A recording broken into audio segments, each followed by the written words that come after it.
Lideramos el camino de la opinión pública y buscamos que la cultura del debate alcance consensos y soluciones a los problemas de nuestro país.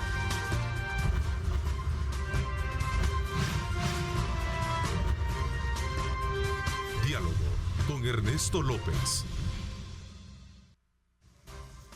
Son las 6 de la mañana con 32 minutos, 6 de la mañana con 32 minutos. Qué placer enorme saludarles a ustedes.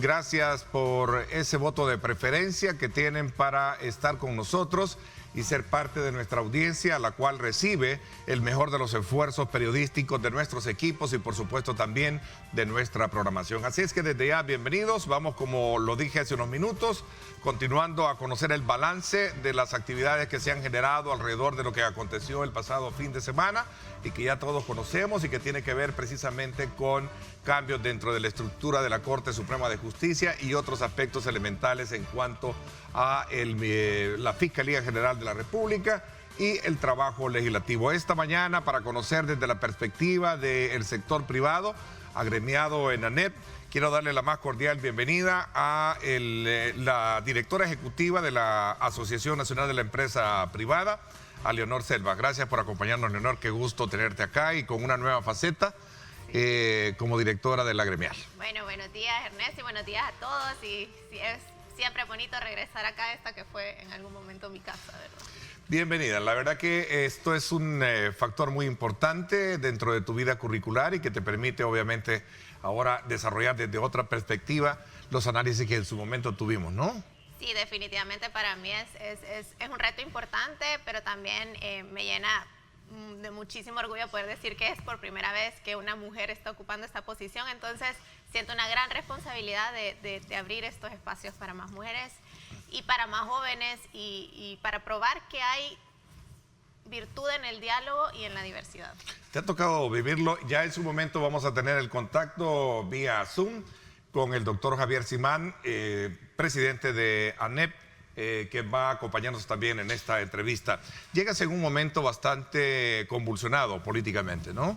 Sí, definitivamente los eventos del fin de semana creo yo han marcado un punto de quiebre para el país, pero bueno, justamente creo que mi nombramiento como directora ejecutiva obedecía a esa audacia que tuvo la ANEP de reconocer que los tiempos iban a ser más retadores, más volátiles, que las realidades eran más complejas y que había que responder con dinamismo y determinación también. Así es, en efecto, ya tenemos el contacto con el doctor Javier Simán, presidente de ANEP. Doctor Simán, bienvenido, gracias, buenos días. Hola Neto, buenos días, es un gusto estar en tu programa. Buenos días, Leonor. Hola, buenos días. A ver, sin duda alguna son aspectos que vamos a sumar y conocer y ampliar sobre lo que ya sentaron como postura frente a los acontecimientos del pasado fin de semana, presidente de la gremial. Pues Neto, yo en realidad ando en un viaje de familia, la graduación de mi hija, pero los sucesos del sábado pues no han dejado de preocuparnos a todos. Y por supuesto tenemos amigos en Washington que han estado muy preocupados y nos están llamando. Lo que hemos visto el sábado pues es una concentración total de poder y eso no ayuda a ningún país, eso no ayuda no solo a la democracia, no ayuda a la economía, no ayuda a la generación de empleos. Ahora, ¿cómo de alguna manera ustedes ven la luz en el camino o la salida que esto pueda tener? Porque ha sido bien enfático y claro, en este caso el Ejecutivo, como también el entorno que le rodea, el hecho de mantenerse firme en los cambios que se están haciendo. Es más, emulan un poco lo que en el pasado hacían otros partidos y ahora lo justifican sabiendo que deben de tener ellos también el mismo apoyo como en el pasado lo han hecho los partidos políticos. ¿Qué piensa al respecto, doctor Simán? Neto, esas son decisiones políticas que tienen un gran impacto en la economía y en el bienestar de todos los salvadoreños. Nosotros desde ANEP, nuestro rol es incidir en los actores políticos para que tomen las medidas adecuadas, para que adopten las políticas públicas adecuadas. Es decir, nosotros vamos a la cancha de los políticos a proponerles soluciones, a sugerir políticas públicas que nos van a ayudar a que la economía crezca. Entonces, en ese rol estamos en esa cancha diciéndoles, mire, lo que ustedes han hecho tiene un impacto negativo, afecta al país. Y tú lo pudiste ver en la caída del valor de los bonos. La confianza en el país se viene para abajo. ¿Qué crees que le podemos decir nosotros a un inversionista que estamos queriendo convencer? Mire, venga a El Salvador, estamos a 2 días en barco de Florida, estamos a 2 horas de avión, tenemos la mano de obra mejor calificada, más laboriosa, tenemos telecomunicaciones, y te empiezan a hacer preguntas, bueno, ¿y cómo es el Estado de Derecho? ¿Y cómo es la relación entre los poderes? ¿Y qué pasa con la moneda del dólar si yo invierto dólares y de repente me los cambian a colones? Entonces hay mucha incertidumbre que generan los actores políticos y que evitan que la economía pueda crecer, ¿verdad? Y al final la economía se trata del bienestar de todos los salvadoreños.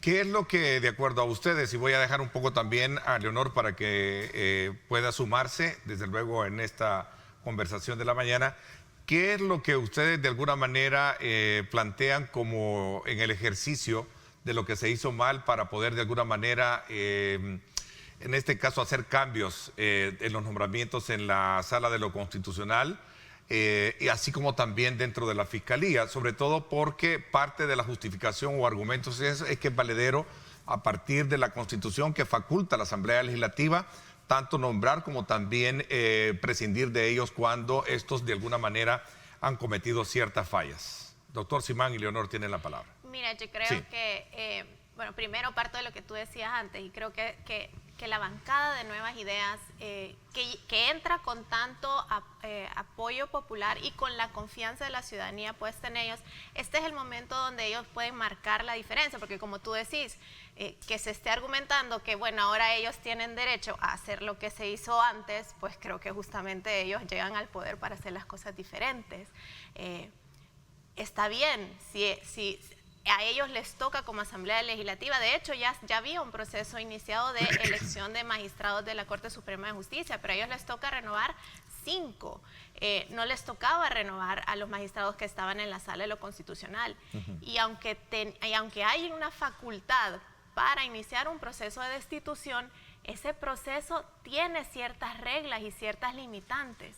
Y lo que vimos el sábado fue una destitución con trámite expedito, donde no hubo debate, y además donde la justificación fue decir que no estábamos de acuerdo con los fallos. O sea, imagínate si en la época del FMLN fue exactamente lo mismo que se intentó hacer. No estaban de acuerdo con que la sala pidiera publicidad en los viajes de Mauricio Funes, con que se le cerrara la partida secreta, y también intentaron destituirlo. Entonces yo creo que el llamado es precisamente a la bancada de Nuevas Ideas a que si se les eligió para ser diferentes, sean diferentes y no hagan exactamente lo mismo que hicieron los partidos a los que ya no, la ciudadanía ya no quiere. O sea, imagínate que yo veía gente subiendo videos de diputados de Arena y decían, bueno, si esto lo hicieron ustedes antes, hoy ¿por qué no lo podemos hacer nosotros? Y yo, bueno, pues precisamente porque la ciudadanía no quiere que hagamos lo mismo que hacíamos antes. A ver, ¿bajo qué, digamos, argumento traigo a colación este elemento, doctor Simán? En un tuit emitido por el presidente de la República hacía ver que una vez, digamos, un partido gana, hacía el símil de que se iba a dejar a los miembros de la Sala de lo Constitucional de su partido, lo hablaba por Nicaragua, lo hablaba por Honduras, puso el ejemplo de Venezuela. Ahí está. Le agradezco al equipo de producción. Dice, si la oposición gana en Nicaragua, dejarían a la Corte y a la fiscal sandinista. Si la oposición logra ganar en Honduras, dejarían a la Corte y fiscal dice. Si la oposición gana en Venezuela, ¿dejarían a la Corte Fiscal del chavismo? Digo, por aquello del balance de las fuerzas. Deja entrever o implícito es de que él, desde luego, debe de poner su gente para trabajar de la mano. ¿Cuál es la valoración que tiene, doctor Simán, y también, Leonor, creo, para ampliar un poco lo que ya tú mencionabas? Doctor Simán. Esa es la manera de pensar de un dictador, que cree que el pueblo lo legitima en las elecciones para hacer lo que quiera y pasar por encima de todas las leyes. Eso es totalmente incorrecto. Nadie está cuestionando la legitimidad del presidente, fue electo por la población. Nadie está cuestionando la legitimidad de los diputados, fueron electos por la población. pero así como sos electo por legitimidad, también tenés que actuar y gobernar con legitimidad, es decir, respetar las leyes. Imagínate que cada presidente en la historia de nuestro país hubiera hecho lo que le da la gana y hubiera cambiado la Constitución. No es posible vivir en un país en armonía y en paz si eso lo hace cada presidente electo, ¿verdad? Entonces hay ciertas reglas que deben de respetarse y una de esas es la separación de poderes que la Constitución contempla, para que nadie concentre el poder absoluto, porque entonces es como que tengamos un rey y todos somos súbditos del rey, ¿verdad? Entonces, en este caso, Neto, se ha violentado porque no se siguió los procesos. Y yo te pregunto a ti, si el fiscal terminaba en enero, ¿por qué no se esperó el presidente y elige al fiscal que le dé la gana y lo hace en enero? Si los magistrados terminaban en el próximo mes y ya había un proceso abierto, que ojo, que la Constitución establece que se escoge de entre los candidatos a magistrado que han sido presentados a la Asamblea por instituciones. Ellos se sacaron los candidatos de la manga. O sea que no solo la destitución fue inconstitucional, sino que también el nombramiento. Entonces, legitimidad en la elección también requiere legitimidad en la forma de gobernar y de legislar. Un elemento que puntualmente está es precisamente el hecho de no haber hecho en el pasado o emitido o acciones que de alguna manera iban contra la población y específicamente en aspectos que tienen que ver con el tema de la pandemia. En el caso de fiscal, por su vinculación directa a juicio de los argumentos que se dieron en esa sesión plenaria, que era desde luego partidario. ¿Qué piensan al respecto? Y eso, Neto, ¿y eso no es la actuación de un dictador? Que si algo no le gusta lo manda a destituir. Una cosa es la interpretación, el criterio que utilizó la sala para tomar esas decisiones. Puede que no le guste al presidente, pero de eso precisamente se trata el balance de poder, que nadie tenga concentrado el poder. Entonces, si al presidente no le gustan las resoluciones, destituyó a los magistrados por eso. ¿Cuáles son las causas justas para poder destituir a un magistrado? ¿Se siguió el procedimiento de destitución? Claro que no. Aquí destituyeron de un plumazo a 5 magistrados, ¿verdad? Entonces, que no estés de acuerdo con una resolución no quiere decir que vas a destituir, ¿verdad? Eso es el actuar de alguien con ansias de autoritarismo, con ambiciones de poder, y eso no le ayuda a ningún país. Dime un país en la historia que haya prosperado con ese tipo de comportamiento de los que ostentan el poder. Yo no. Pues yo creo que también vale la pena recordarle a la población cuáles son esos fallos que la gente que se alegan están en daño a la población. Primero, eran demandas planteadas por ciudadanos, por salvadoreños. Una de ellas era, por ejemplo, para proteger a los más de 5,000, bueno, eran 5,000 varados organizados. Fueron 5,000 personas las que pusieron la demanda. Aparte de los demás que no se organizaron y que también se vieron beneficiados, que eran personas que pasaron meses lejos de su familia, costeándose por ellos mismos un estilo de vida, una vida en otro país que no era el de ellos, muchas mamás que no habían visto a sus hijos en 3 meses en medio de esta pandemia que parecía que se iba a acabar el mundo. Y la sala incluso ahí no fue que forzó al Ejecutivo a hacer más que decirle: desarrolle un procedimiento para que esta gente pueda regresar al país. Ese es el tipo de demandas que resolvió la Sala Constitucional en su momento. Pero yo también te quiero decir, ok, hicimos un parteaguas. La ciudadanía eligió diferente porque quiere resultados diferentes y quería gente que se enfoque en los resultados. Este tipo de acciones no nos beneficia como país. ¿Por qué? ¿Qué está preocupada la gente? ¿Qué se levantó hoy pensando la gente? ¿Quién estaba en la sala de lo constitucional?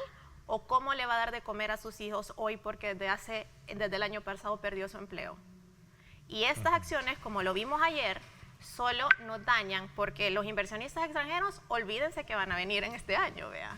Ese es un punto importante que quisiera abordarlo desde la perspectiva de ustedes. ¿Cuál es el impacto que podríamos tener a partir de toda esta situación que ha llevado incluso a tener el pronunciamiento de varios países frente a, digamos, a este quiebre que ha tenido el país en esta materia? Segundo, hemos visto, y lo mencionaba el doctor Simán, el tema de cómo se ha desplomado, digamos, el valor de ciertos indicadores financieros y económicos del país. Y por otro lado también ya se habla, el día de ayer escuchamos la postura de dos influyentes congresistas norteamericanos que han expresado la necesidad de examinar el tema de las relaciones con el Fondo Monetario Internacional.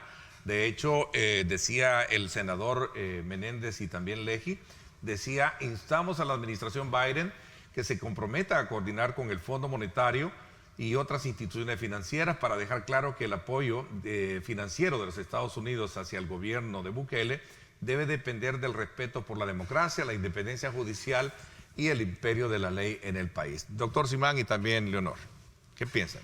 Esto yo creo que todo gobierno tiene que dar muestras de confianza a la población, a los inversionistas. Si tú estás preocupado que no te van a respetar tus derechos, entonces tú no te sientes en confianza. Entonces yo te pregunto, con lo que ha pasado, si a ti te violan tus derechos y tú acudes a la Corte Suprema y la Corte Suprema te da la razón, va a venir el presidente o la Asamblea Legislativa y van a destituir al magistrado porque te dio a ti la razón. Entonces, un inversionista se fija en el Estado de Derecho, si se respetan las leyes, si hay una separación, si no hay decisiones arbitrarias de los gobernantes, porque viene e invierte su dinero en nuestro país. Entonces, este tipo de situaciones lo que va a afectar, como bien dice Leonor, es al final en la falta de empleo. Y lo que nosotros queremos es precisamente el día a día de los salvadoreños. Nadie está pensando, como bien dice Leonor, en estos temas. Nadie entiende qué es Estado de Derecho, qué es separación de poderes. Pero al final estas cosas le afectan en el día a día, en su falta de oportunidad de trabajo. Y recuerda que 70% de los salvadoreños salen todos los días a buscar lo que van a comer ese día. El gobierno puede seguir repartiendo alimentos mientras pueda, pero lo que todos los salvadoreños quieren es una oportunidad de ganarse el sustento por ellos mismos. Doctor Simán y Leonor, ¿puede la presión internacional ejercer un cambio o cuáles son de alguna manera las expectativas que tienen ustedes con relación a este tipo de posturas? Mira, yo espero obviamente que la Asamblea Legislativa entienda el mensaje. Nosotros en los últimos 2 días hemos tenido pronunciamientos de las más altas autoridades en el mundo.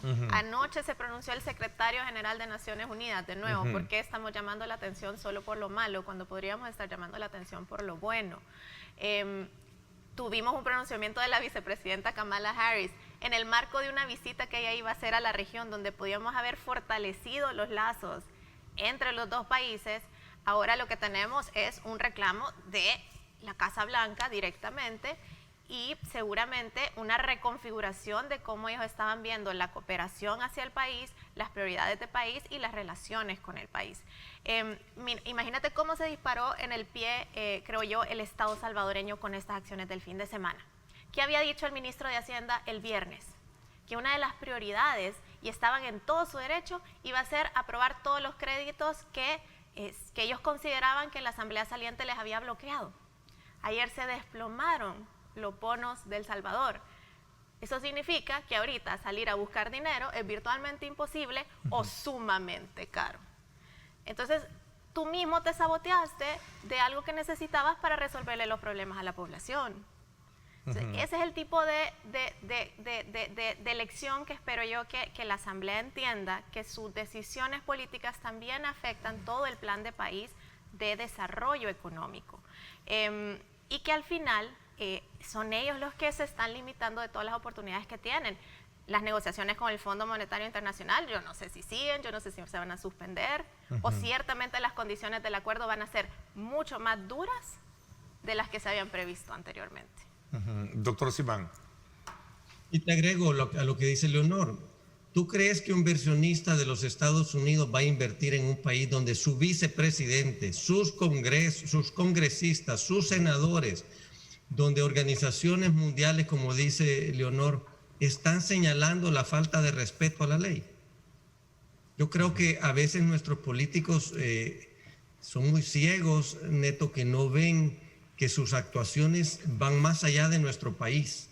Si nosotros queremos crecer en nuestra economía, generar oportunidades de empleo y que le vaya bien a todos los salvadoreños, lo primero que tienen que hacer nuestros funcionarios es respetar la Constitución y respetar la ley.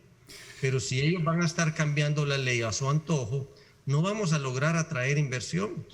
Competimos con Honduras, competimos con Guatemala, que están atrayendo inversión de empresas de los Estados Unidos. Entonces, nos ponen en desventaja.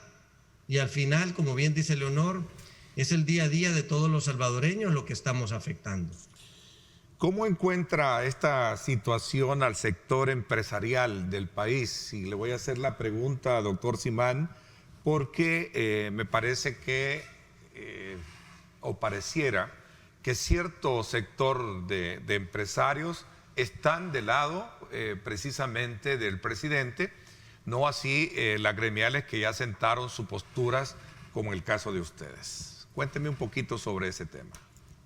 Mira, antes que nada hay que ser justo, porque me imagino que te estás refiriendo a un empresario que dio una entrevista en el periódico oficialista. Debo aclarar que esa entrevista fue la semana pasada. Sí. Habría que preguntarle a ese empresario si después de los hechos del sábado todavía opina igual. Pero tú no podés señalar a todo el sector privado por lo que hacen un par de empresarios, ¿verdad? Siempre hay empresarios que están cerca de Casa Presidencial, ya sea por su deseo de colaborar o ya sea por intereses personales, ¿verdad? Pero el sector privado organizado, que es el 96%, ha puesto la postura claramente que esto no ayuda, estas acciones políticas no ayudan al país. Tomando como... Sí, perdón. Fíjate que yo lo que quería decir es, a ver, siempre han habido y siempre van a haber, creo yo, distintos acercamientos. Por ejemplo, incluso con nosotros, vea, como ANEP, nosotros nos enfocamos en aquellos temas que abarcan a la mayoría de nuestros agremiados y de nuestro sector empresarial. Eso no significa nunca y nunca ha significado que, por ejemplo, nunca se han sentado ya para cosas muy puntuales, por ejemplo, del sector agropecuario, pues que se sienten directamente algunos empresarios del sector agropecuario. Eso está bien. Yo creo que el error que no se puede cometer y que se ha cometido en el pasado, nuevamente, es confundir la vocería que tienen ciertos empresarios, sobre todo los más grandes, porque los más grandes no son representativos. O sea, si yo quiero saber qué necesita un emprendedor, que somos la mayoría, porque la mayoría somos micro o emprendedores formalizados o por formalizarlos, yo no le puedo ir a preguntar a la empresa más grande del país cuáles son las necesidades de ellos. Entonces, nosotros lo que planteamos es que debe haber un diálogo amplio y en ese sentido la ANEP tiene un rol importante porque quieras o no, el 90% de nuestros agremiados son micro y pequeños empresarios. Y esa es la gran base de la economía del país. Y eso sin contar el 70% que es sector informal y que aunque no esté agremiado de nosotros, se ve muy representado en nuestras posturas. Me dices que el gran empresario no es representativo de los grandes retos que se tienen dentro de la estructura no de todo, de la economía. Exactamente. No puedes creer que con escuchar a uno ya escuchaste a todo el sector empresarial, porque no funciona así. Entonces, está bien que el gobierno se siente con ciertos empresarios para cosas puntuales de los sectores, pero que no confunda que esa es la visión amplia del empresariado, porque somos mucho más diversos que eso y el reto es hallar posturas conjuntas. A ver, regresando un poco a ese elemento que usted planteaba, tomando como referencia esta entrevista que sin duda alguna se generó tiempo atrás y que fue publicada en el contexto de esta semana, doctor Simán, pero regresemos un poquito atrás, cuando aquella fotografía fue bastante simbólica, si la queremos ver así, de esta reunión de este grupo de empresarios en Casa Presidencial convocados por el presidente y donde prácticamente la ANEP y su persona, en su calidad del primer ejercicio del periodo tenía, no estaba presente. A eso me refería yo en términos de que realmente hay unidad dentro del sector para poder de alguna manera sentar una postura de carácter sólida. Mira, claro que sí, Neto. Yo creo que te estás refiriendo a la reunión que hubo de algunos empresarios en Casa Presidencial, ¿correcto? Sí, sumo al tema de la, digamos, como la percepción que a lo mejor deja o el sabor eso y que concurre precisamente con los hechos que hoy en día están. Es decir, ¿realmente el sector empresarial del país está unido para poder mostrar su preocupación por lo que está pasando? Esa es la pregunta en el fondo. Totalmente. Estamos unidos no solo para expresar nuestra preocupación, sino también para actuar y trabajar de la mano con los actores políticos. Y yo quiero aclararte algo de esa reunión. Sí. Es normal que los presidentes inviten a empresarios exitosos en su calidad personal para que los asesore para discutir temas, como bien dice Leonor. Eso es normal y es bueno que un presidente escuche a empresarios que han sido exitosos. Y ningún empresario va a negar una invitación a casa presidencial por respeto al presidente. En esa ocasión tú recuerdas que estaba el país totalmente cerrado. Nosotros coordinamos esfuerzos con ellos. El error de ellos, es decir, el error no fue que ellos asistieran a esa reunión. Eso estuvo bien. El error lo cometió el presidente de la República cuando inmediatamente después de esa reunión, en una conferencia de prensa, despotricó contra el sector privado. Los empresarios que fueron ahí, algunos llevaban la propuesta de reapertura económica que había diseñado la ESEN y otros llevaban la propuesta de reapertura económica que había diseñado el INCAE. Mientras tanto, la ANEP estaba gestionando que por decreto legislativo se aprobara la reapertura con ciertas condiciones para garantizar pues el no contagio. Era una estrategia de ver de qué lado podíamos lograr la reapertura. Entonces, la presencia de ellos no fue ningún error. El error lo comete el presidente cuando después empieza a atacar al sector privado. Y es los que asistieron a casa presidencial en ningún momento asistieron para apoyar ese tipo de mensaje, ese tipo de insultos de parte del presidente. No, y yo lo que le diría a la población a veces es que en el plano político que a veces nos quieren trasladar al sector privado malas mañas de los políticos. ¿Cuál es la mala maña del político? Yo tengo un elegido que es el único que habla y que solo hay una vocería. Esa es la tradición, esa es la tradición en los partidos, esa es la tradición en la asamblea. En el sector privado no tengo ningún problema con que exista la diversidad. O sea, la entendemos y como lo más natural del mundo, como usted la entiende en su comunidad, donde cada vecino piensa lo que quiera, pero a la hora de organizarse en una DESCO, una directiva, ustedes buscan la representación del interés común. Nosotros lo entendemos exactamente así. Nosotros no podemos esperar exclusividad de diálogo, precisamente por lo que te digo. Cada quien va a representar la visión de su sector y desde su experiencia. O sea, que chivo escuchar las historias de grandes empresarios que ya tienen estas empresas de segunda, tercera generación. Pero también hay que escuchar al emprendedor que recién está empezando y tiene una historia igualmente chiva y necesidades igualmente chivas. A eso me refiero en que tiene que haber una representación amplia del sector privado y dejar de querer plantear una novela donde no la hay. Ok, voy a hacer una pausa. ¿Qué tipo de temores son los que ustedes de alguna manera están viendo con esta situación? Y digo porque las expectativas de crecimiento económico, las expectativas de inversión y sobre todo el tema del crecimiento, de elevar la tasa para el empleo, creo que ha sido uno de los principales íconos que ha abanderado la necesidad que en el país logre recuperarse a partir de lo que sucedió en la pandemia, por un lado. Y por otro lado también vamos a hablar sobre este llamamiento que hacía el vicepresidente de la República, en quienes el doctor Félix Ulloa, quien decía a quienes real y honestamente les preocupa el rumbo del país, los invitamos a sumarse al proyecto y desde adentro contribuir su fortalecimiento y consolidación. Esto en referencia a su intervención e interpretación de los acontecimientos y las posturas que están asumiendo ciertos gobiernos con relación a la situación en el país. Voy a la pausa, 7 de la mañana con 1 minuto. Gracias a usted por estar pendiente de nuestra señal y por supuesto por compartir desde luego también nuestro programa con sus contactos a través de las redes sociales.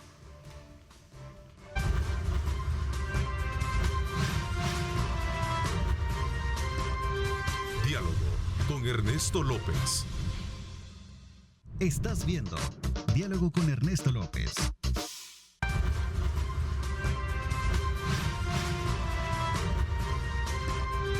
Diálogo con Ernesto López.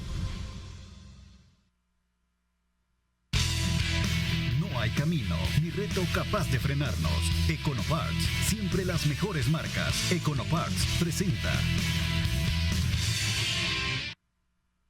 Déjeme decirle a usted que para un camino seguro usted necesita los mejores repuestos. Econopar tiene las mejores marcas y por supuesto con la mejor garantía.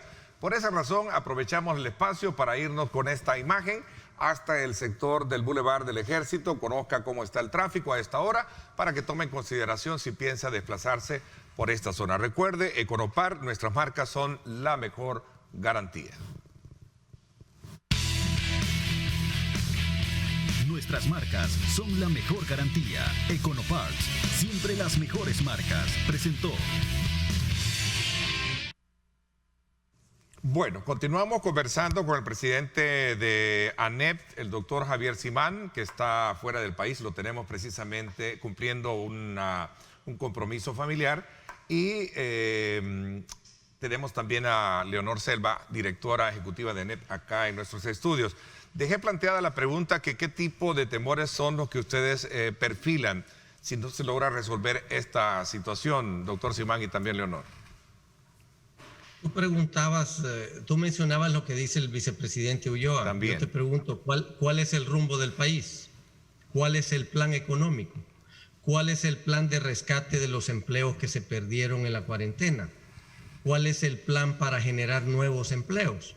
Es difícil sumarte a un proyecto del que no sabes nada, Neto. Es decir, ellos hablan de sumarnos al rumbo y ¿cuál es el rumbo al que vamos? Yo te pregunto, hay una gran confusión si el presidente Bukele va a mantener la relación con los Estados Unidos o va a abrir relación con China.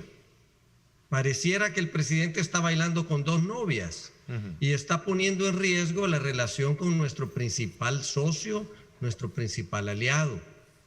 ¿Qué tenemos en común con China? ¿Cuánto exportamos a China? ¿Nos ha dejado China exportarle café, azúcar u otros productos? No. 50% de las exportaciones de nuestro país van a los Estados Unidos. 50% de nuestras importaciones vienen de Estados Unidos. Tenemos casi 3 millones de salvadoreños en los Estados Unidos que nos mandan a El Salvador como 6,000 millones de dólares en remesas. Eso es el 25% de nuestra economía, depende de los compatriotas en Estados Unidos. Y el presidente Bukele está poniendo en riesgo eso.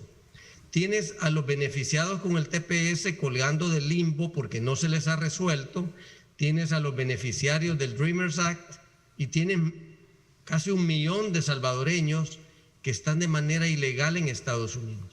Estás poniendo eso en riesgo. Tienes el Tratado de Libre Comercio, CAFTA, que es el mejor tratado bajo el que exportamos. Y cuando hablamos de exportar, estás hablando de empleos en la industria que exporta.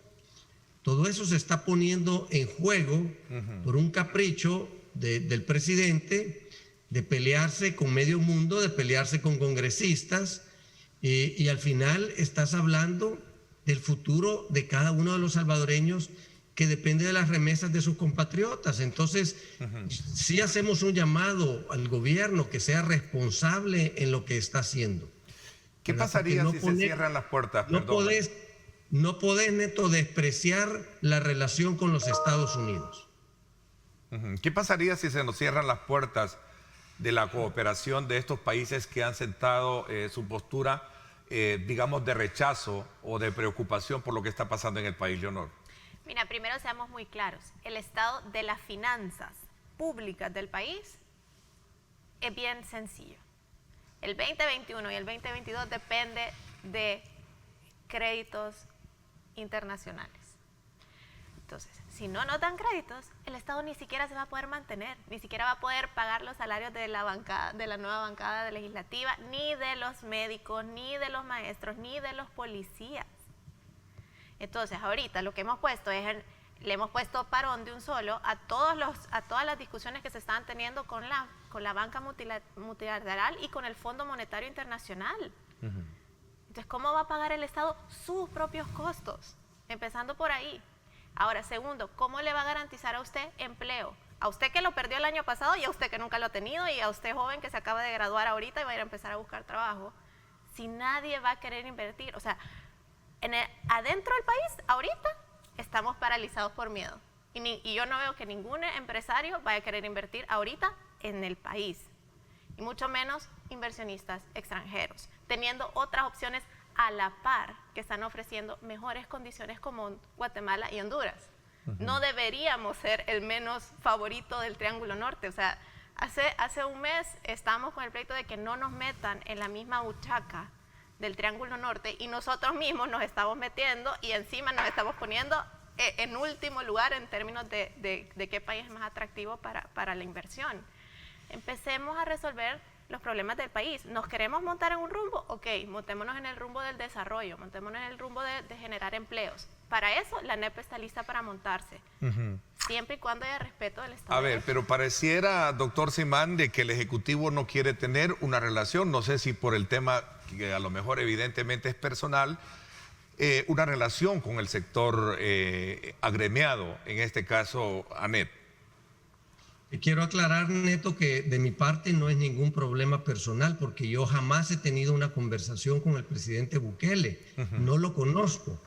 Le habré estrechado la mano en un par de eventos, pero yo, el presidente Bukele y tu servidor jamás hemos tenido una conversación. O sea que de mi parte no puedo tener ningún problema personal con alguien que no conozco. Yo sí he sido crítico de su actuación como presidente de la República, ¿verdad? Y no de todas, porque hay ciertas medidas que han sido acertadas, ¿verdad? Y hemos elogiado el manejo de la vacunación, que si bien empezó desordenado, inmediatamente después se manejó muy bien. Entonces, quiero dejarte claro que de mi parte no hay ningún problema personal con nadie. Hemos sido críticos de las malas actuaciones como funcionarios. Ahora bien, yo te pregunto, ¿quién genera los empleos? Los empleos no se generan solos. Los empleos los genera un emprendedor que decide arriesgar todo y abrir un negocio, invertir sus ahorros y con eso genera empleo para otras personas. Y cuando a ese empresario ese emprendedor le ayudamos, Neto, y lo ayudamos a que convierta su negocio en una empresa, se vuelve empresario y como empresario puede garantizar la sostenibilidad de los empleos. Entonces, cuando el presidente rechaza trabajar con los que generan empleo, ¿a quién le está haciendo daño? ¿Le está haciendo daño a los empresarios o le está haciendo daño al país y a todos los salvadoreños? Bueno, esa es una de las grandes interrogantes que se está desde luego planteando en esta, digamos, polémicas acciones que se meten.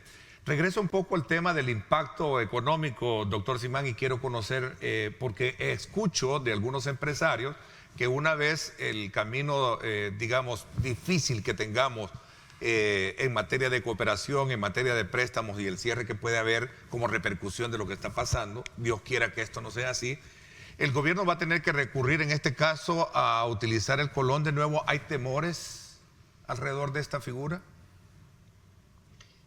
Ese rumor se viene dando desde antes de las elecciones, ¿verdad? Porque si el gobierno no tiene la capacidad, como bien explicaba Leonor, de contratar los créditos para salir adelante, puede pretender echarle mano a los ahorros de los trabajadores en las pensiones o también empezar a imprimir colones, ¿verdad? Esa es una de las preocupaciones que se rumoran, se oyen en todos los ámbitos empresariales y que de alguna manera, mientras el gobierno no sea enfático que no lo va a hacer, siempre queda la duda en los inversionistas y nadie te va a invertir dólares para que al día siguiente se conviertan en colones devaluados, ¿verdad? Leonor. Yo creo que es importante que tanto el gobierno, la Asamblea Legislativa, como la población tenga claro que hay dos cosas que no caen del cielo y que no surgen por generación espontánea: empleos y dinero. Muchos países ya han intentado que la maquinita y que con eso se imprime dinero, y lo que están imprimiendo es papel que no vale nada, porque el dinero vale siempre y cuando haya algo que lo respalde, no es el papelito. Entonces, estas dos cosas deberían de ser la prioridad porque es lo que más nos agobia a nosotros los salvadoreños: empleo y dinero para nosotros poder proveerle a nuestras familias.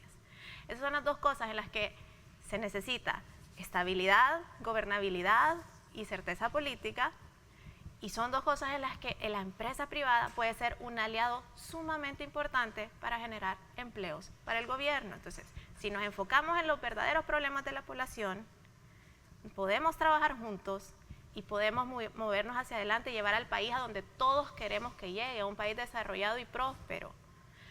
Pero para eso tenemos que no caer en tentaciones de querer concentrar poder político y creer que ese poder político luego nos va a permitir hacer y deshacer y que entonces, bueno, todo se va a resolver por generación espontánea, porque no pasa así. No ha pasado en ningún país del mundo donde esta ha sido la ruta y la vía que han tomado los gobernantes. Entonces, aprendamos de la experiencia del resto de países, trabajemos juntos para solucionarle los problemas a la población de verdad.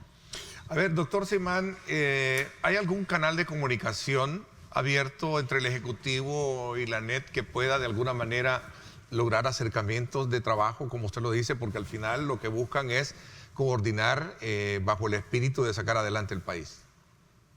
Sí los hay directamente con las gremiales. Recuerda que en ANEP coordinamos el esfuerzo de 55 gremiales, pero cada una de estas gremiales defiende los intereses de su propio sector y tiene comunicación directa con los ministerios que más afines al sector, y esa comunicación en ningún momento se ha roto, Neto, ¿verdad? Entonces, la labor nuestra es de coordinación.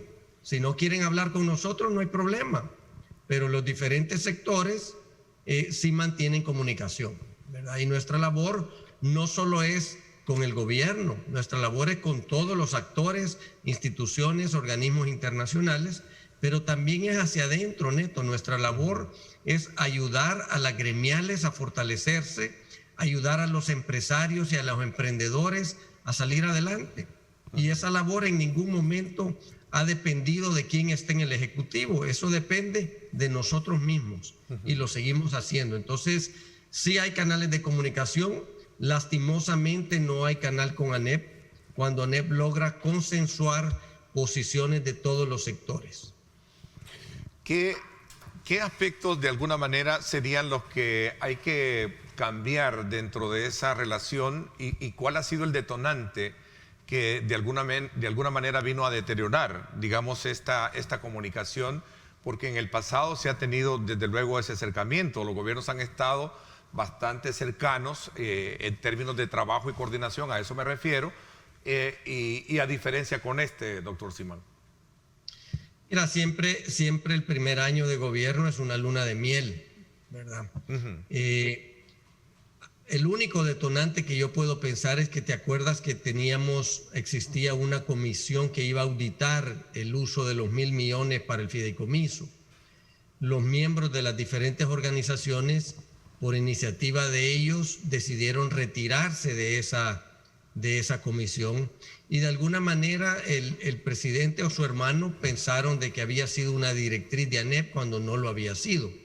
Esa fue una decisión de cada uno de los miembros. De cualquier forma, nosotros estamos en toda la disposición, Neto. Nosotros no estamos agarrando el guante, no somos oposición de nadie, no somos enemigos de nadie, lo hemos repetido en cada oportunidad que hemos tenido. Nosotros trabajamos con los gobiernos, con las legislaturas de turno, pero también somos críticos cuando están haciendo mal las cosas. Hemos sido críticos de la corrupción, de la falta de transparencia, y ahora somos críticos de lo que ha sucedido el sábado, de violentar totalmente el proceso constitucional. Pero seguimos en toda la disposición de sentarnos y discutir nuestras posturas y dar nuestras propuestas para sacar el país adelante. Nosotros nos debemos a los emprendedores, a los empresarios, a los trabajadores. Y es importante hacer ver que sector privado, Neto, no solo son los grandes empresarios. Sector privado somos todos los que no ganamos un cheque del gobierno, todos los que nos ganamos el sustento con nuestro propio esfuerzo. Eso incluye a la persona más humilde que se gana el sustento vendiendo pupusas, como a un profesional, a un médico, a un universitario. Todos ellos son sector privado. Bueno, el tiempo se me agotó. Yo quiero agradecerles el que nos hayan permitido conocer también este otro lado de la situación actual. Somos un medio de comunicación, una plataforma que que estamos desde luego presentando el balance de las, digamos, diferentes reacciones que se han generado a partir de esta situación del fin de semana. Así es que, Leonor, gracias por haberme acompañado. No, gracias a ti, Ernesto, y a toda la teleaudiencia por escucharnos. Gracias también, doctor Simán. Muchas gracias, Neto, por la oportunidad. Que pasen buen día. Gracias. Bueno, nos vamos a la pausa. Cuando regresemos vamos a conocer también la opinión de 2 diputados del partido Nuevas Ideas sobre la metodología y sobre todo lo que todo el mundo está de alguna manera preguntándose, ¿qué más viene en las próximas sesiones plenarias? Vamos a hablar de esto cuando regresemos. 7:19. Gracias por estar con nosotros.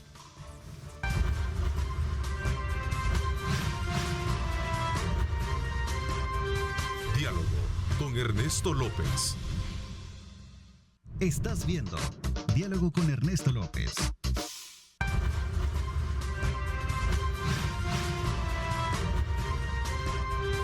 Diálogo con Ernesto López.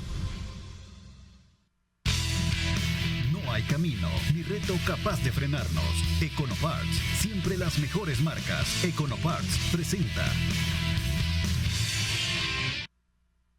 Bueno, recuerde usted que para un camino seguro necesita los mejores repuestos. Econopar, nuestras marcas son la mejor garantía.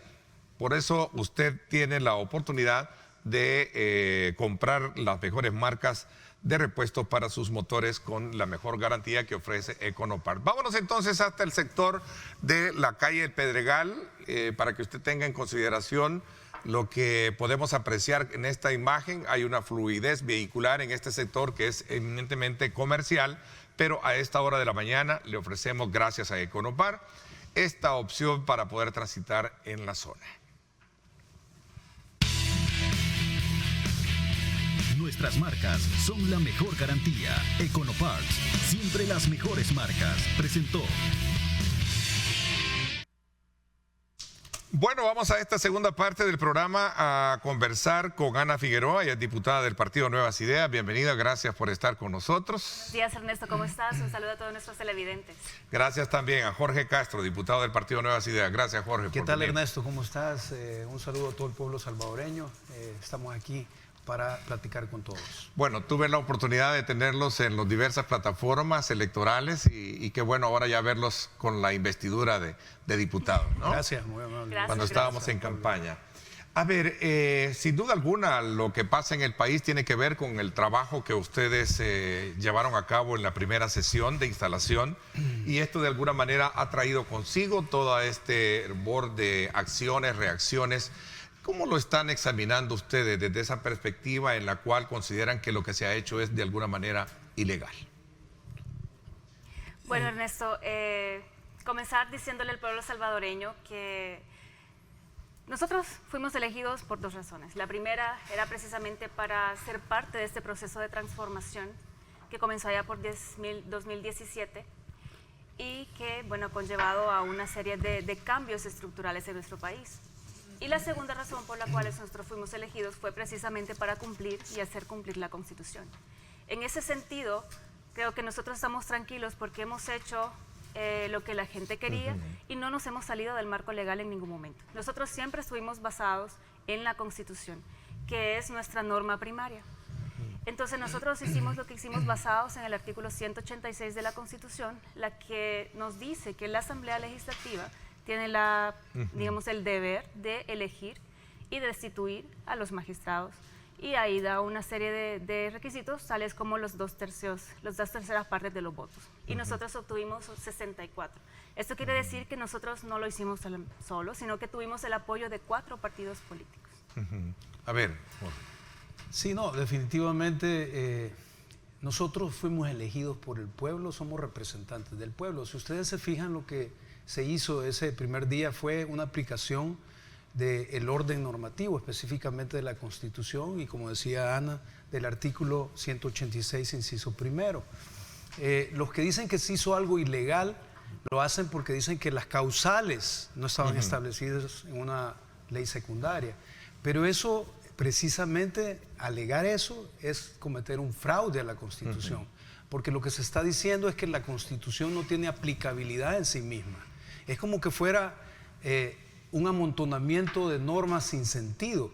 Alegar eso implica decir que es un grupo taxativo de prohibiciones y facultades que no tienen aplicabilidad.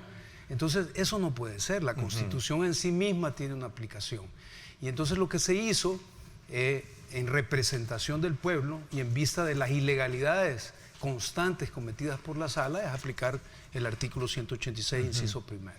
Ok, en todo este debate, tal vez lo que se pone en tela de juicio es precisamente el tema de las causales. Y eso, de alguna manera, a la hora de escuchar toda la sesión plenaria, muy poco o nada se logró justificar para poder, de alguna manera, llevar a cabo la suspensión de estos magistrados. Ana y Jorge, ¿qué piensan ustedes? Estoy de alguna manera tratando de ser el interlocutor de las acciones que se dan allá para conocer la postura de ustedes frente a esto. Vamos a ver, Sí. yo le preguntaría al pueblo, ¿qué necesita, y a ti Ernesto, qué necesita un funcionario público para continuar en su cargo? La respuesta es sencilla, necesita respetar la ley y hacer cumplir la ley dentro de las facultades que la ley expresamente le da. ¿Y por qué dentro de estas facultades? Porque en materia pública es diferente que en materia privada. En materia privada nadie está obligado a privarse de lo que la ley no le prohíbe, pero en materia pública es totalmente diferente y abismalmente diferente. Porque el principio de legalidad que está contemplado en el artículo 86, inciso final, nos expresa que todos los funcionarios no pueden hacer lo que no están facultados, lo que la ley no le expresamente le faculta para. Entonces, ¿qué sucede con la Sala? La Sala violentó el principio de legalidad constantemente. Les voy a poner un ejemplo. Moduló sentencias. ¿Qué significa eso? Se siguieron procesos de inconstitucionalidad donde el resultado solo puede ser declarar constitucional o declarar inconstitucional. No, en la ley no hay puntos intermedios. Es como que nosotros analizáramos, porque la Sala lo hizo, analizó y al final dijo, ¿saben qué? Es inconstitucional, pero nosotros vamos a modular la sentencia y va a ser constitucional por un periodo de tiempo que nosotros vamos a determinar. ¿Y a criterio de ustedes no era esto facultad? No está normado, no hay ningún artículo. Es como que yo te dijera... Esta es una de las causales, Jorge, sí. no haber de modular sentencias. Violentan porque... ¿Violentan qué ordenamiento violentan? Violentan la Constitución. ¿Por qué? Es como que se siguiera un proceso de homicidio y dijeran, bueno, en la sentencia, después de analizar las pruebas y bla, bla, bla, encontramos culpable a Ernesto de asesinato o de homicidio y es condenado a prisión de 10 años, pero no va a ir a la cárcel y congelamos y modulamos la sentencia para que él vaya dentro de 20 años a la cárcel. Eso es un horror al ordenamiento. ¿Qué se genera ahí? Una ruptura al orden constitucional. ¿Qué más? Se convierte en una suprasala donde nadie puede sencillamente oponérseles, ni aún en el marco legal. No solo se queda ahí, sino que vienen y prácticamente le prohíben al señor presidente emitir vetos, cuando el veto es una facultad que la Constitución le da al señor presidente. No se queda ahí. Miren, pueblo salvadoreño, la Sala, en un proceso de inconstitucionalidad, genera medidas cautelares sin pedírselas. Y además de eso, sin estar contempladas en la ley. Porque la Sala no puede emitir medidas cautelares. A ver, pero hay un principio que escucho decir a los abogados de que es la Sala la que tiene la última palabra. Pero la última palabra fuera del ordenamiento jurídico. Entonces estás convirtiendo una Sala en un superpoder, porque entonces ellos deciden, no obstante en la ley esté diferente, ellos deciden y violentan constantemente el orden jurídico. Y como no hay ningún órgano arriba de ellos que los fiscalice, ellos dicen, bueno, miren, nosotros no somos enjuiciables, nosotros somos la Sala de lo constitucional. Eso no implica... A ver, que y para arriba corregir ese tema, perdón que te interrumpa, y también Ana, puedes participar en este diálogo, puedes participar. ¿No era necesario establecer ciertas reformas para lograr incorporar dentro de esa estructura de justicia, como lo tienen otros países? Creo que Guatemala tiene lo que es el Tribunal de Sentencias, que de alguna manera es como digamos, la instancia a la cual, cuando hay un conflicto entre poderes, es esta la que viene y resuelve. La sala estaba bajo esas causales por las cuales ustedes dijeron ya no debe de continuar, ¿cierto? Es que simplemente lo que pasó aquí es que ellos incumplieron, violaron la Constitución, no solamente una, sino reiteradas veces. Entonces, ellos juraron también cumplir y hacer cumplir la Constitución, y cada vez que ellos querían, simplemente agarraban la Constitución, la estiraban hasta donde ellos querían y actuaban acorde a su criterio y no acorde a la Constitución. Entonces, esto es algo gravísimo, porque, o sea, ellos deben precisamente poner el ejemplo y pues para los demás órganos del Estado, ¿no? O sea, y vaya otra cosa, imagínate lo que también hicieron. Ellos aplicaron también la figura de la reviviscencia regulatoria. Esto quiere decir que los magistrados de la Sala Constitucional reviven o ponen en vigencia decretos o leyes que ya estaban fuera del marco regulatorio. Por ejemplo, eso lo hicieron con la sentencia, con la resolución 63-2020, en la que ellos revivieron el decreto legislativo número 593. Este tenía la emergencia nacional. Pero, ¿qué significa esto? Lo que ellos están haciendo es legislar. Y esto le corresponde única y exclusivamente a la Asamblea Legislativa. Entonces, ellos no solamente hacen con la Constitución lo que ellos quieren, sino que también van más allá e invaden otras, digamos, atribuciones, otras funciones que le tocan a otros órganos del Estado. Y, como ya lo decía bien Jorge, el artículo 86 de la Constitución dice que los funcionarios de gobierno, ellos están limitados a hacer únicamente lo que la ley expresamente les dice que hagan. Entonces, esta es otra de las causales por las cuales esas personas están incumpliendo la Constitución. A ver, Jorge. Sí, dime. Es que lo que sucede, es que cuando tú dices, no se tendría que hacer una reforma para haber constituido una comisión. Lo escucho decir, bueno, en este menjurje de reacciones, sí. Obviamente, dicen por qué, y lo voy a dejar muy, digamos, directamente, ¿por qué no esperar los tiempos para el cumplimiento de cada uno de ellos y hacer el proceso idóneo para poder elegirlos? Por ejemplo, que surjan de los listados que plantea el CNJ, que va en binomio con el que presenta la Federación de Abogados FEDAES. Este es otro elemento clave que en algún momento escucho decir. Ayer, por cierto, lo conversaba con el politólogo de la UCA, el doctor Álvaro Artiga, decía, yo creo que lo que está poniéndose en tela de juicio es la metodología con la cual se hicieron los cambios, pero las facultades legales puede tenerlas basada en las causales que de alguna manera ya ustedes lo han explicado. Jorge. Sí, si quieres, me están pidiendo una pausa, te dejo esto planteado y regresamos para que podamos seguir ampliándonos, porque te voy a cortar la idea y no quiero hacerlo, porque esta es quizás la esencia también de la discusión y de las reacciones que se han dado, y al final lo que buscamos en una plataforma de opinión periodística como esta es conocer los diferentes ángulos de las acciones que se han hecho. Vamos a la pausa, 7:33. Gracias por estar con nosotros.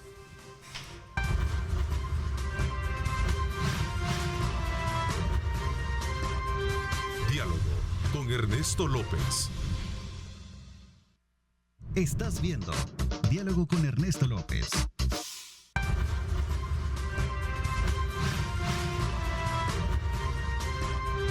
Diálogo con Ernesto López. Bueno, gracias nuevamente por estar con nosotros. El Salvador produce Rico Brand, alimentos óptimos para poder tener en casa. A ver, continuamos conversando con Ana Figueroa y también Jorge Castro. Ambos son diputados del partido Nuevas Ideas y estamos haciendo una lectura precisamente en las argumentaciones planteadas con estas acciones llevadas a cabo el fin de semana, que llevaron precisamente a la suspensión de los miembros de la Sala de lo Constitucional y por supuesto también del fiscal general de la República. A ver, para cerrar un poco el ciclo de estas acciones, en el caso muy en particular para el renombramiento o la elección de los nuevos magistrados, escucho decir y recojo de ese debate que en algún momento la metodología pudo haber sido la no aceptada dentro de todo esto, primero porque le corresponde a este nuevo ejercicio elegir a los magistrados como tal, perfecto, pero la metodología para poder llegar a hacer esa elección era sacarlos precisamente de lo que mandata la ley, que es precisamente recibir los listados que le corresponden del CNJ, que va combinado con la Federación de Abogados.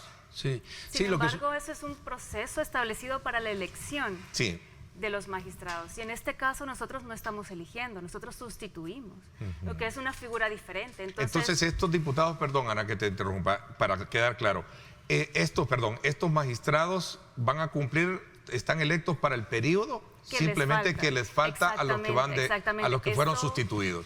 Tienes toda la razón del mundo, esto no fue una elección y ahí yo creo que eso también es bien clave saberlo.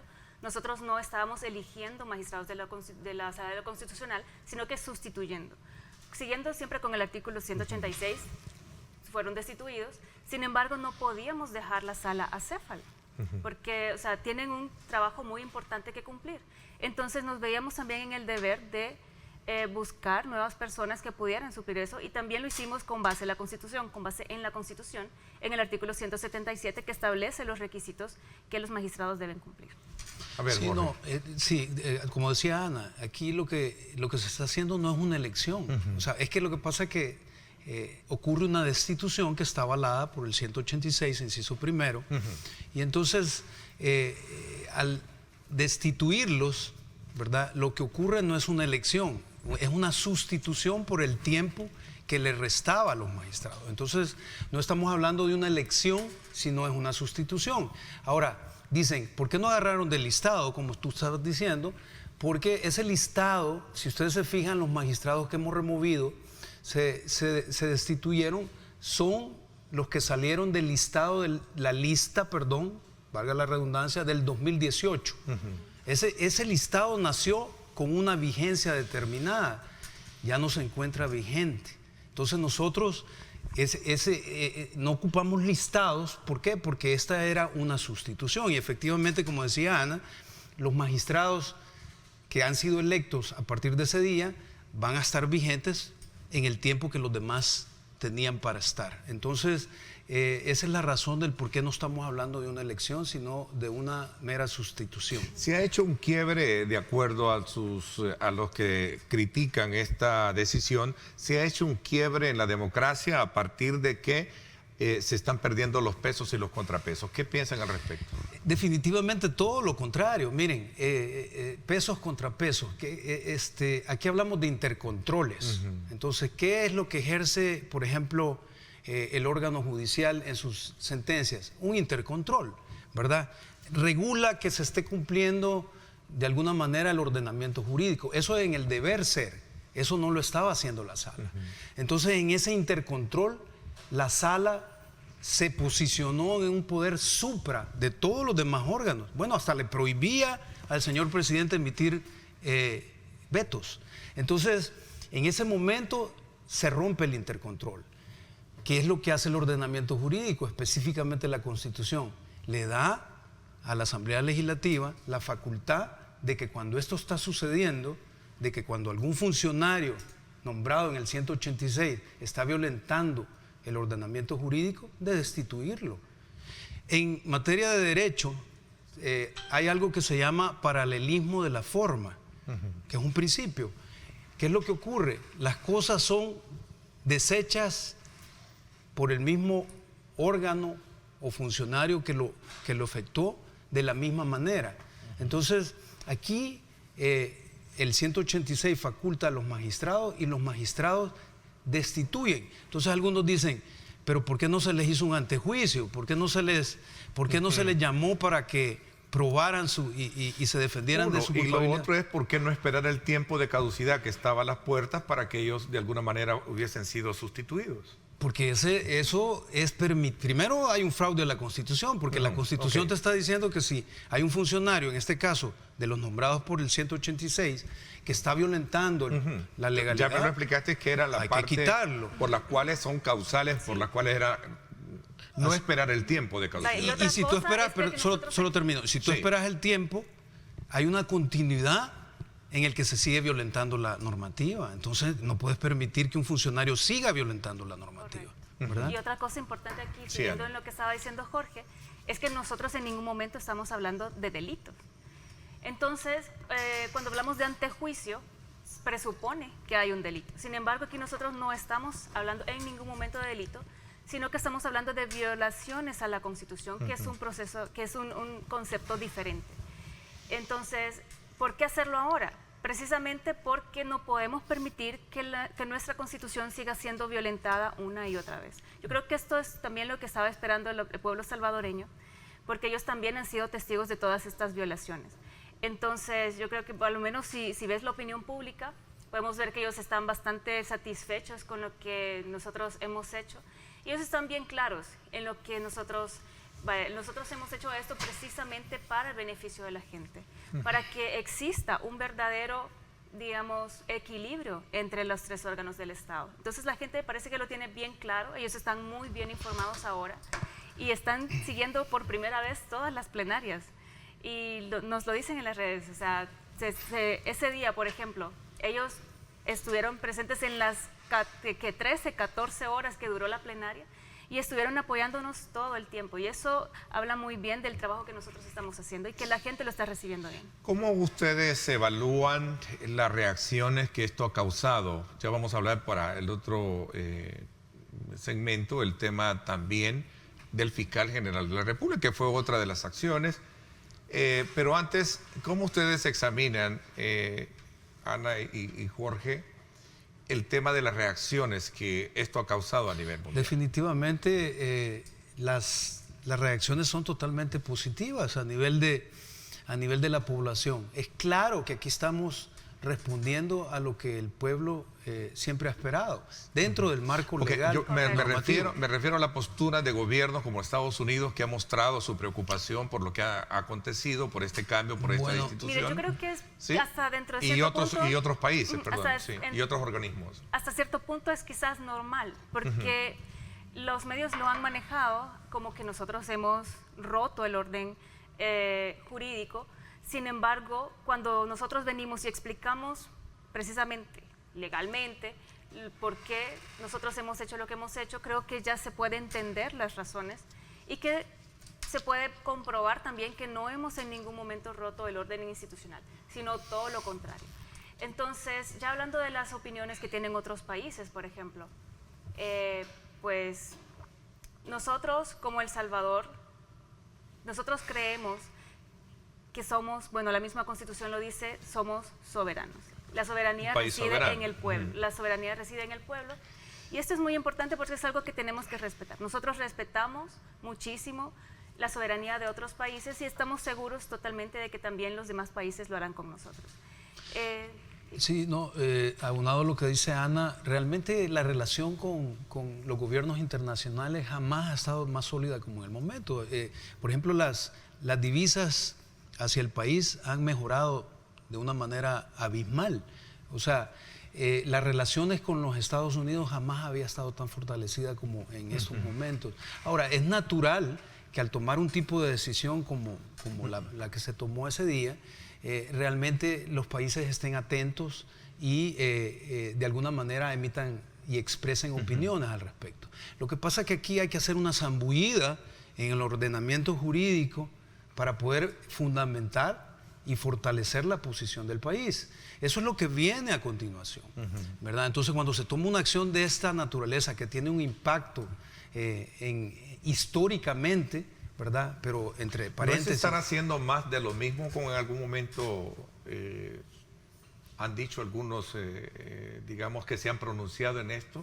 Pero más de lo mismo, ¿por qué? En el sentido de que Arena, por ejemplo, en su momento y otros partidos quisieron destituir la sala a través de un decreto y hoy se hizo lo mismo. Entonces, saco este símil porque tú hablabas de que lo que se está haciendo es como queriendo refundar de nuevo refundar una nueva república a partir de corregir los males que en el pasado han gobernado en este país, ¿cierto? Bueno, yo a eso me refería. Yo no diría una nueva república, ¿verdad? Sino más bien hacer un nuevo El Salvador, bajo el ordenamiento jurídico que ya existe. ¿Por qué?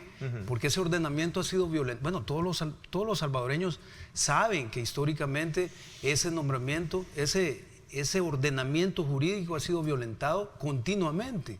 Bueno, los mismos magistrados, ¿cómo eran elegidos? En una negociación tras bambalinas, donde se ponían de acuerdo, yo te doy la presidencia, tú me das 2 magistrados. Eso es lo que ha venido sucediendo. ¿Hoy no hubo negociación?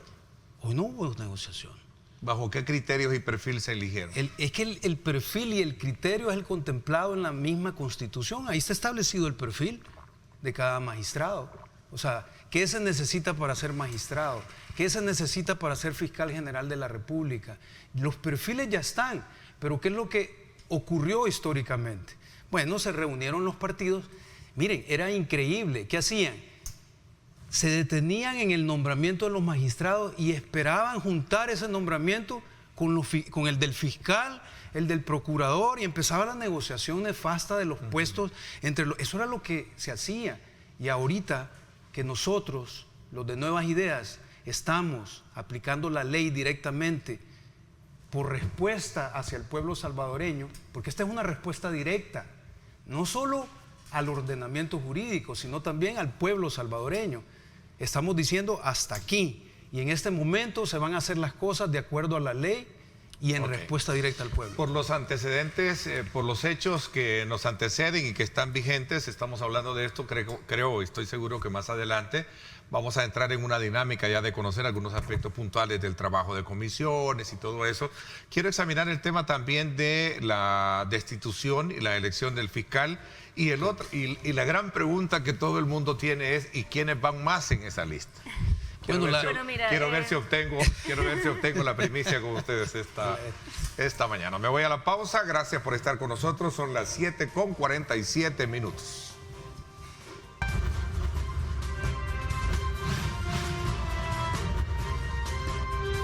Diálogo con Ernesto López. Estás viendo Diálogo con Ernesto López.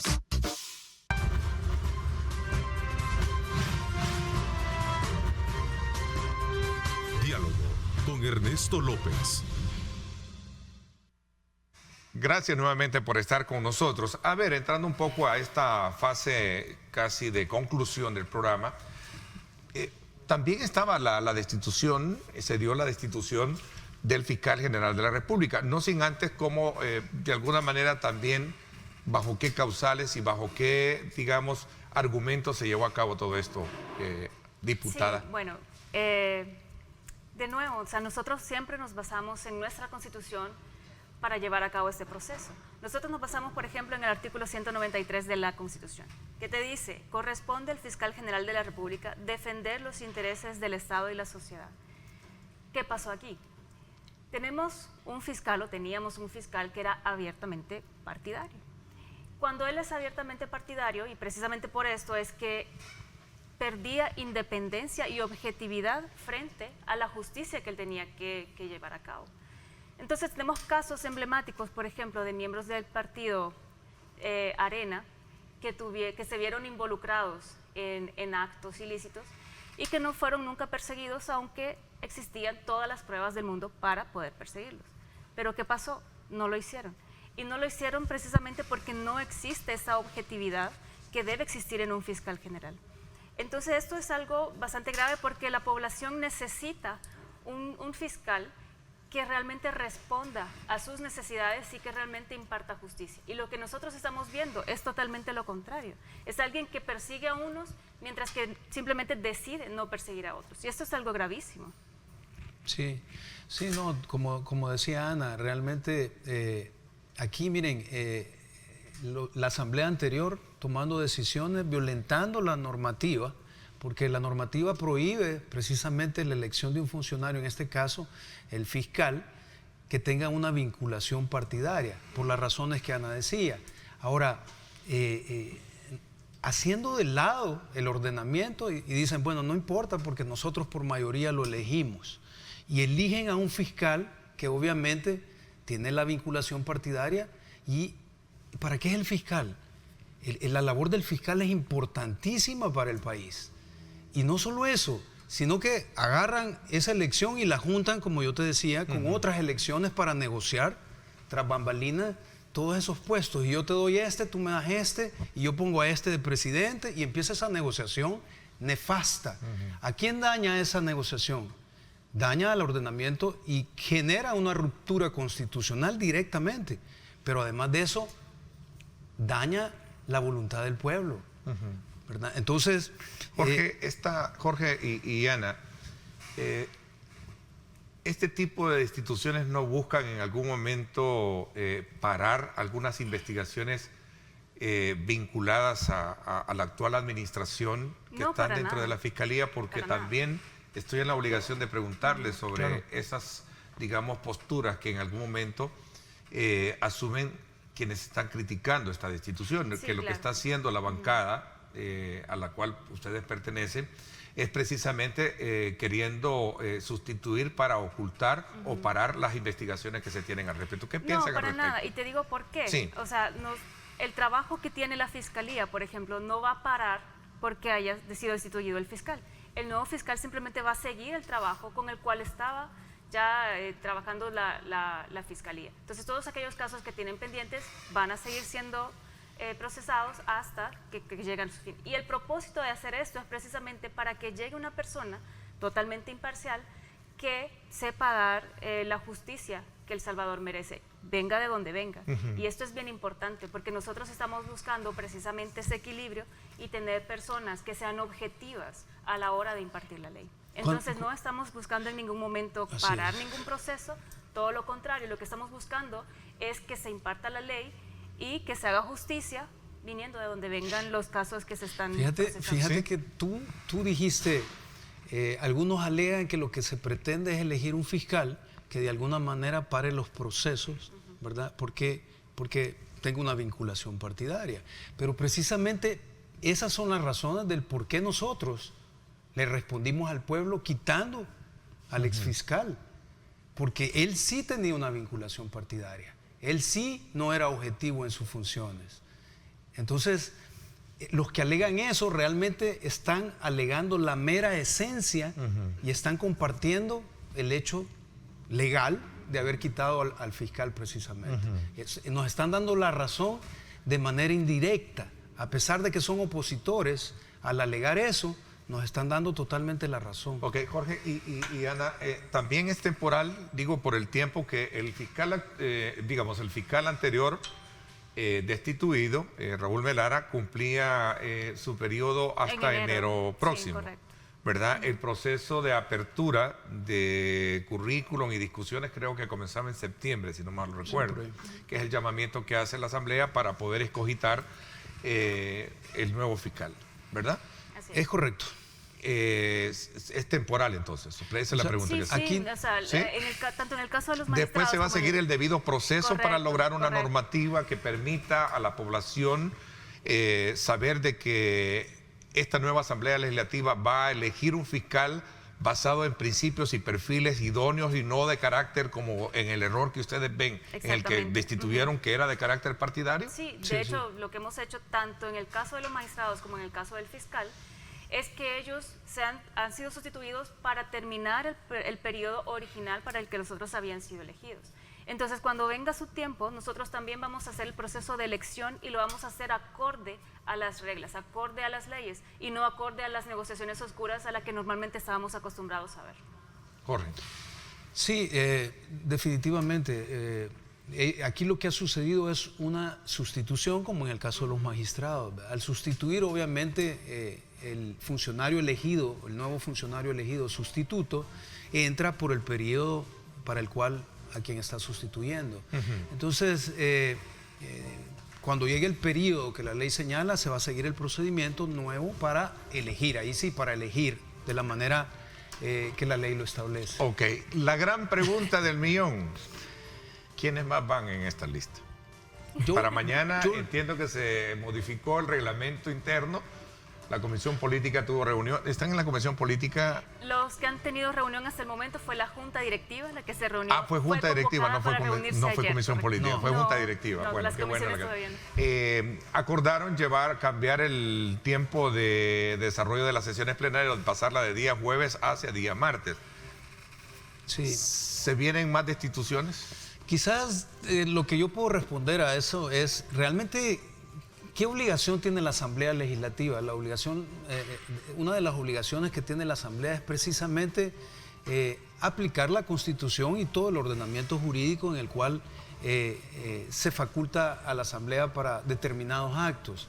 En esa obligación nosotros obviamente tenemos que revisar el actuar de cualquier funcionario, siempre y cuando esté en las facultades de la Asamblea, para verificar si está actuando conforme al ordenamiento jurídico. Ok, se especula que después de estas destituciones viene la del presidente de la Corte de Cuentas de la República y del Procurador de Derechos Humanos. ¿Es cierto esto? Mira, no te podemos decir eso, sin embargo, bueno, tú ves las redes sociales y la gente, eso es lo que está pidiendo. Sin embargo, como decía Jorge, nosotros tenemos el deber de revisar el trabajo de todas estas personas, siempre y cuando esté dentro de nuestras facultades. Y, como te repito, nosotros siempre vamos a actuar siguiendo nuestra Constitución. ¿No es un revanchismo político el que hay? No, para nada. No es revanchismo político.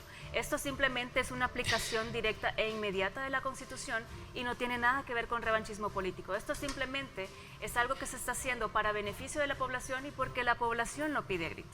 Voy a hacer alarde de lo que hicimos a lo largo de la campaña electoral, de tenerlos a ustedes como candidatos en las diversas plataformas y ahora tenerlos acá ya con la investidura de diputado. Jorge, gracias por habernos acompañado. Gracias, Ernesto, y gracias a la población por estarnos escuchando. Para nosotros es importante, importantísimo diría yo, entrar en comunicación directa con la población y muy amable el canal. Gracias, también Ana, igualmente. Muchas gracias, Ernesto, y muchas gracias a ustedes, pueblo salvadoreño, por estar pendientes, más pendientes que nunca de nuestro trabajo.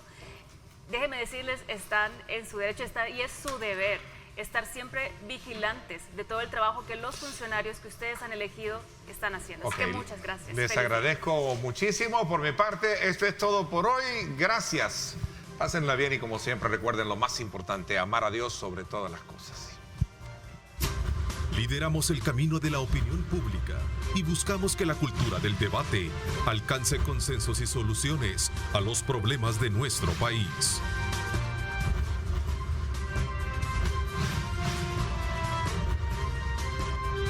Diálogo con Ernesto López.